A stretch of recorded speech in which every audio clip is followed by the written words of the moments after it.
Allow me to share with you my most favourite story.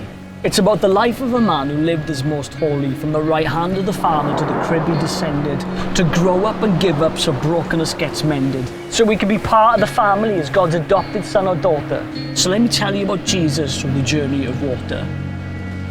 First mate John, his cousin, likes locust, honey he licks, proper spiritual like and a bit of an eccentric. He clears his throat and pipes up loud, turn around to the one whose love knows no bounds. So some got baptized, but see, John was just sent as the warm-up act to proclaim the main event. Enter Jesus, who John baptizes. Straight out of the water, Jesus arises, and with a voice from the clouds, God fills us in. This is my son, I'm chuffed to bits with him. Next, he's at this wedding, and the red wines run dry. To be fair, it was a bit embarrassing for the father of the bride. So Mary, the mother, gives Jesus the hintage, and from water to wine, he miracles the vintage. The guests are loving it, they're having a blast. They couldn't believe they saved the best wine till last. A bit later on the boat, it's chucking it down. A storm out at sea.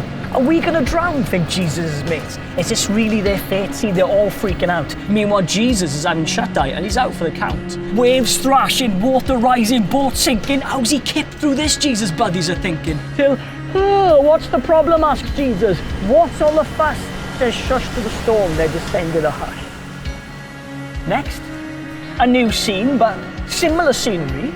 Pete and his buddies are rowing out at sea. They spot someone out there. They're all scared witless. Jesus walking on the water, doing the miraculous. At first they flip out, they fly off the handle, till Jesus says, it's me, as he wrings out his sandal. Then gathered grievers, all mourning in masses, as a friend of Jesus called Lazarus passes. He dies. Jesus sees the brokenness and tears fill his eyes. How his suffering surrounding him, says Lazarus, rise. Then that bit in the story that fills us with dread, where Jesus gave up his life and lowered his head, where darkness descended, a perfect life savagely ended. Where's all this talk of the brokenness mended? Through love gritted teeth, he proclaimed it is finished. And with one final cry out, he gave up his spirit. Then proof of the pudding that our Saviour had died, there gushed out blood water from a spear in his side. Then a tear in the temple curtain takes away the divide. His followers and friends must have been beside themselves. The hope of brokenness becoming mended with his death has just ended. Till everything gets upended. 3 days pass, and water flowed plenty from the tea ducts of Mary by the tomb that was empty.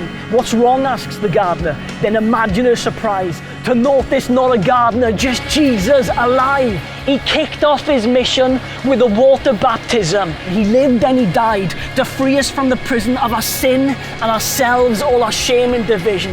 And it's paid for, it's dealt with, because he is risen. Our mess has been buried. We can now be forgiven. Our lives resurrected through Jesus who's risen. Through the 3-day baptism, we can emerge from the water to be part of Jesus' family as God's adopted son or daughter. So when we come to the perfect Son who lifted the curse, he gives us living water that will forever quench our thirst.